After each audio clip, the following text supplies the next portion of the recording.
Assalamualaikum warahmatullahi wabarakatuh. Waalaikumsalam.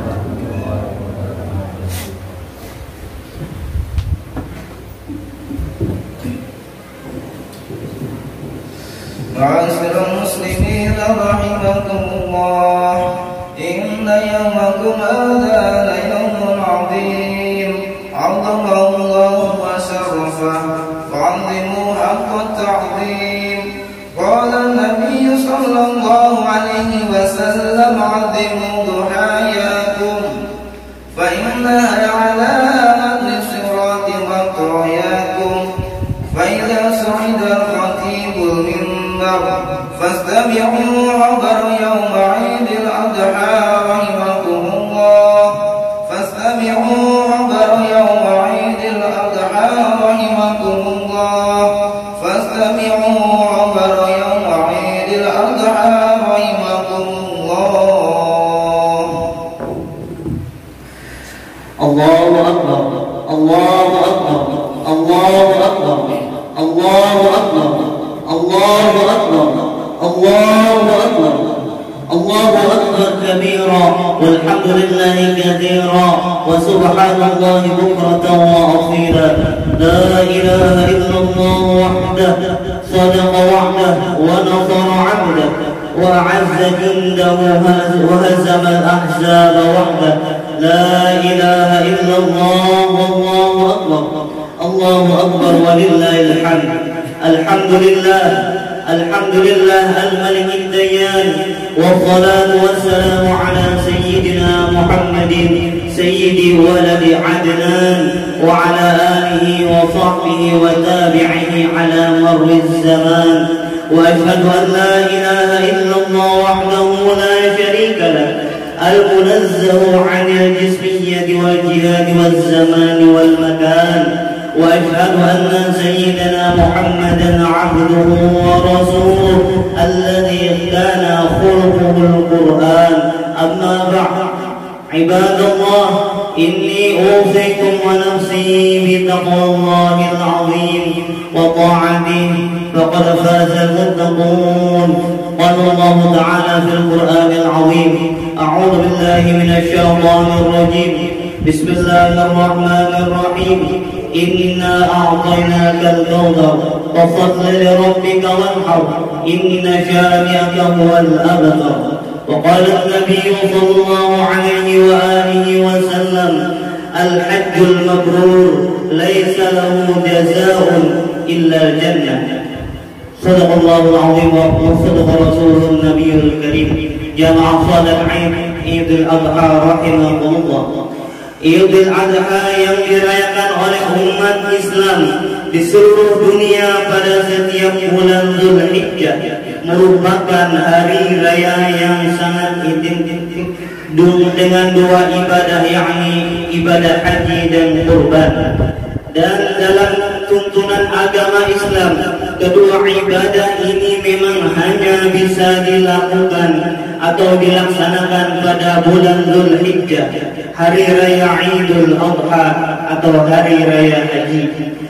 Dan korban juga tak bisa dipisahkan dari kisah dan perjalanan hidup Nabi Allah Ibrahim alaihissalam beserta keluarga, karena banyak peristiwa yang mewarnai kehidupannya diabadikan dalam ritual ibadah haji dan kurban. Pada kesempatan khutbah ini, marilah kita menapak tilas kita menelusuri kembali kisah perjalanan dan perjuangan hidup yang dialami oleh kakek moyang Nabi kita, Nabi Muhammad sallallahu alaihi wasallam, yang berkaitan erat dengan ibadah haji dan kurban. Dengan mengenang kembali perjuangan Nabi Allah Ibrahim alaihissalam, diharapkan kita mampu mengambil ibrah, hikmah dan nilai-nilai spiritual sebagai modal dalam menjalani kehidupan ini dan memahami sejarah ini. Mudah-mudahan kita juga termotivasi untuk bisa melaksanakan ibadah haji dan kurban.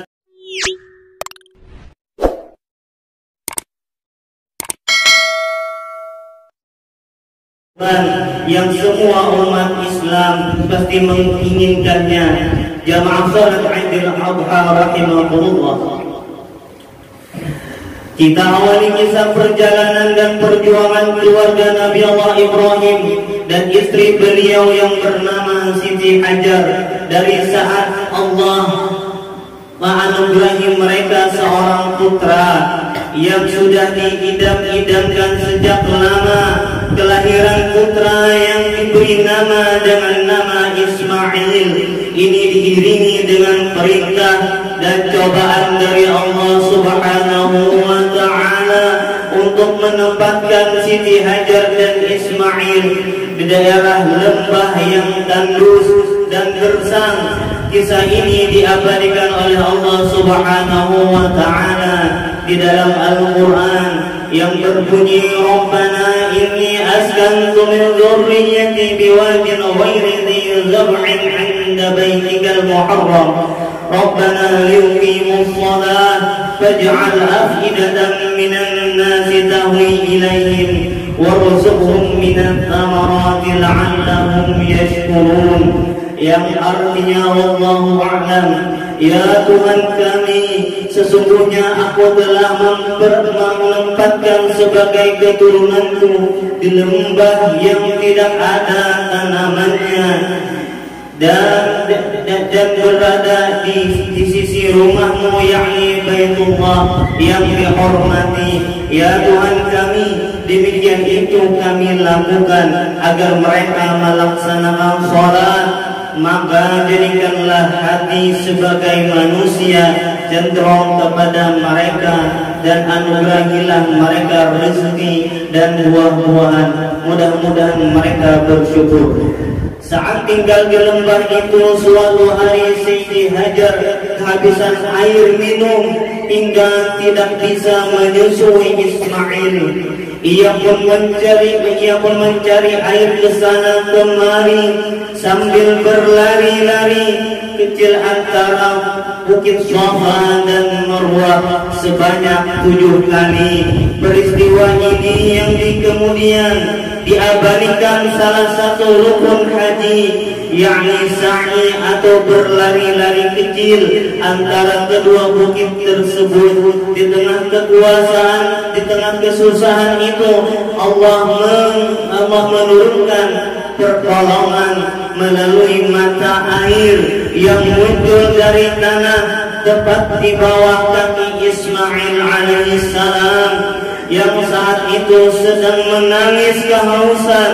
Di tempat itulah keluar air yang penuh berkah yang sampai saat ini bisa terus dinikmati oleh umat Islam di seluruh dunia, yang diberi nama dengan air Zam-Zam. Cobaan keluarga Nabi Allah Ibrahim alaihissalam tidak berhenti sampai di situ. Nabi berjuluk dengan Khalilullah, kekasih Allah.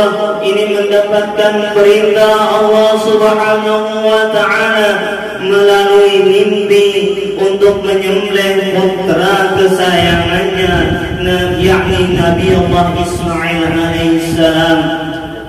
Perintah ini juga menjadi sebuah ujian keimanan dan ketakwaan Nabi Allah Ibrahim kepada Allah Subhanahu wa Ta'ala, karena sebelumnya ia pernah mengeluarkan janji bahwa Allah menghendaki Ismail untuk dikorbankan, maka ia melakukan perintah itu pun akhirnya benar-benar datang kepadanya. Awalnya ketika bermimpi diperintahkan untuk menyembelih Ismail, Ibrahim merasa ragu. Ia pun melakukan perenungan dan berpikir, apakah ini benar-benar perintah dari Allah Subhanahu wa Ta'ala? Peristiwa ini kemudian diabadikan dengan nama Tarwiyah, yakni hari perenungan, di mana kita disunahkan berpuasa pada tanggal 8 Dzulhijjah. Setelah perenungan ini, kemudian hilanglah keraguan. Itu karena Nabi Allah Ibrahim kembali bermimpi hal yang sama untuk menyembelih Ismail, dan tahu jika itu adalah benar-benar perintah Allah Subhanahu wa Ta'ala. Kita juga disunnahkan pada tanggal 9 Dzulhijjah untuk berpuasa Arafah. Jamaah salat Idul Adha rahimakumullah.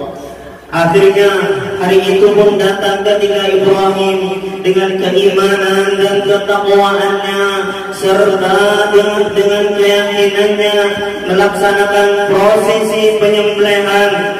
Pada waktu itu setan juga terus membisikkan kepada Ibrahim, Ismail dan juga Siti Hajar untuk tidak usah menjalankan perintah Allah ini. Namun keyakinan mereka tidak goyang sedikit pun untuk mengusir syaitan atau iblis la'natullah yang mengganggu.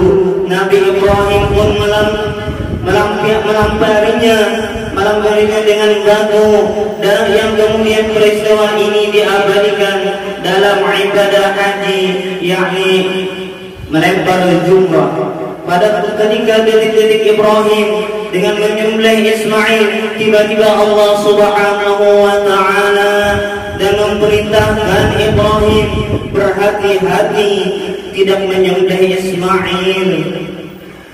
Dengan firman Allah Subhanahu wa Ta'ala yang berbunyi, wa fadainahu bi dzibhin 'adzim wa tarakna 'alaihi fil akhirin salamun 'ala Ibrahim kadzalika najzil muhsinin, yang artinya kami menebusnya dengan seekor hewan sembelihan yang besar. Kami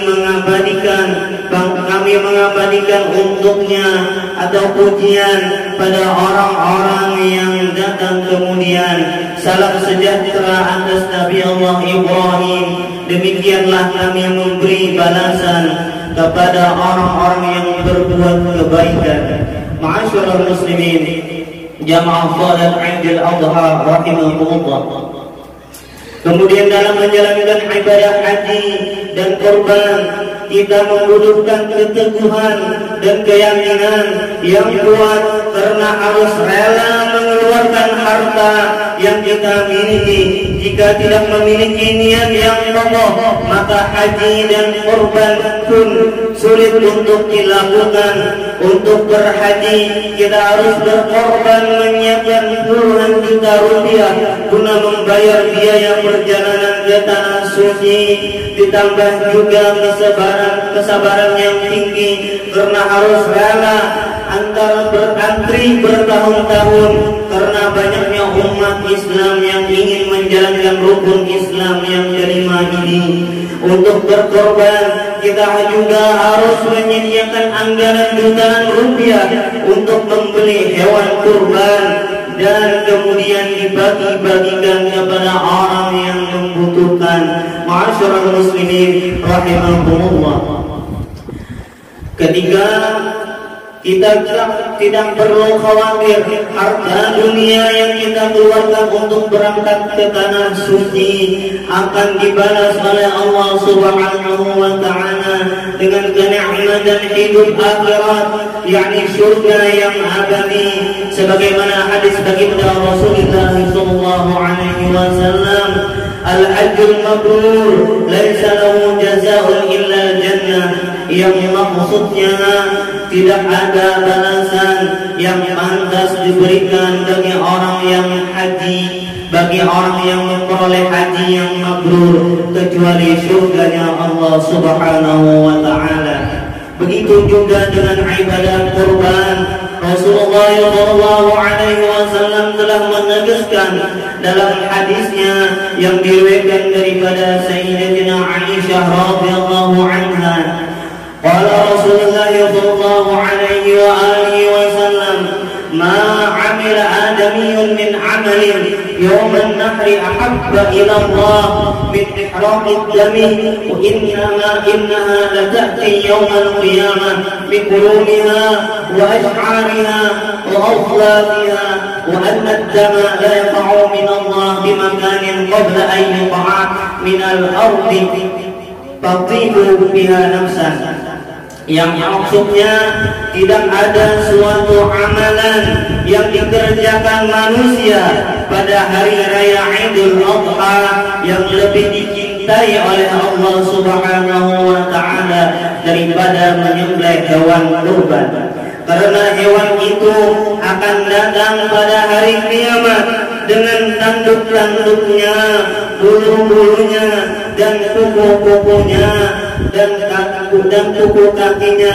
Darah hewan itu akan sampai di sisi Allah Subhanahu wa taala sebelum meneteskan ke tanah. Karenanya lapangkanlah jiwa kita untuk melakukan ibadah kurban. Mudah-mudahan Allah Subhanahu wa taala mengampuni dosa kita, dosa kedua orang tua kita, dosa tetangga kita, dosa kaum muslimin dan muslimat, dan mudah-mudahan Allah Subhanahu wa taala memberi taufik dan hidayahnya sehingga kita bisa melaksanakan apa-apa yang diperintahnya dan meninggalkan segala yang dilarangnya. Dan mudah-mudahan Allah Subhanahu wa taala memudahkan kita untuk melaksanakan ibadah haji dan umrah, dan mudah-mudahan Allah Subhanahu wa taala memudahkan kita sekeluarga untuk melaksanakan ibadah kurban, dan mudah-mudahan di akhir hayat kita husnul khatimah. Amin Allahumma amin. Alhamdulillah wassalatu wassalamu ala Rasulillah Sayyidina Muhammad bin Abdullah wa ala alihi wa sahbihi wa mawala. Inni usikum wa nafsi bi taqwallah فاتقوا القرآن فاستمعوا له وانصتوا لعلكم ترحمون. أعوذ بالله من الشيطان الرجيم. إنا أعطيناك الكوثر فصل لربك وانحر إن شانئك هو الأبتر. بارك الله لي ولكم في القرآن العظيم ونفعني وإياكم بما فيه من الآيات والذكر الحكيم وتقبل مني ومنكم تلاوته إنه هو السميع العليم. أقول قولي هذا فأستغفر الله العظيم لي ولكم إنه هو الغفور الرحيم.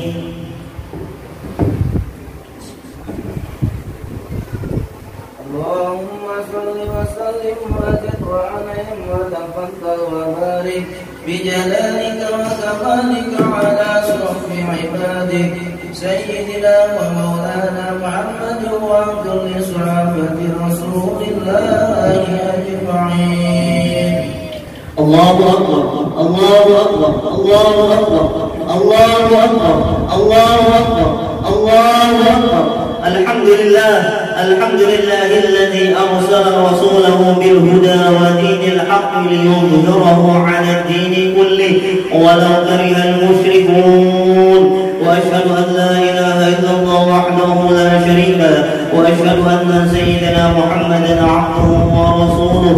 اللهم صل وسلم وبارك على سيدنا ونبينا ومولانا محمد وعلى آله وأصحابه ومن تبعهم بإحسان إلى يوم الدين.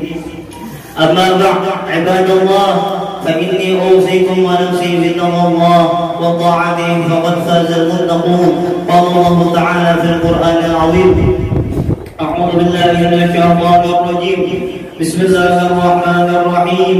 يا أيها الذين آمنوا اتقوا الله حق تقاته ولا تموتن إلا وأنتم مسلمون واعلموا أن الله أمركم بأمر بدأ فيه بنفسه وثنى بملائكته بقدسه فقال تعالى إن الله وملائكته يصلون على النبي يا أيها الذين آمنوا صلوا عليه وسلموا تسليما.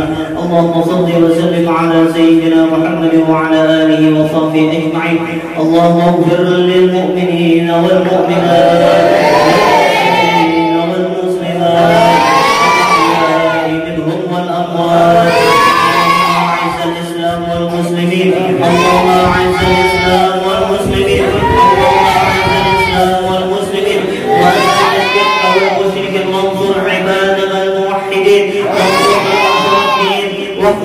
خذل المسلمين ودمر أعداء الدين وعلي كلماتك إلى يوم الدين. اللهم ادفع عنا البلاء والوباء والزلازل والمحن وسوء الفتن والمحن ما ظهر منها وما بطن عن بلدنا إندونيسيا خاصة وسائر بلدان المسلمين عامة يا رب العالمين. ربنا ظلمنا أنفسنا وإن لم تغفر لنا وترحمنا لنكونن من الخاسرين. ربنا آتنا في الدنيا حسنة وفي الآخرة حسنة وقنا عذاب النار.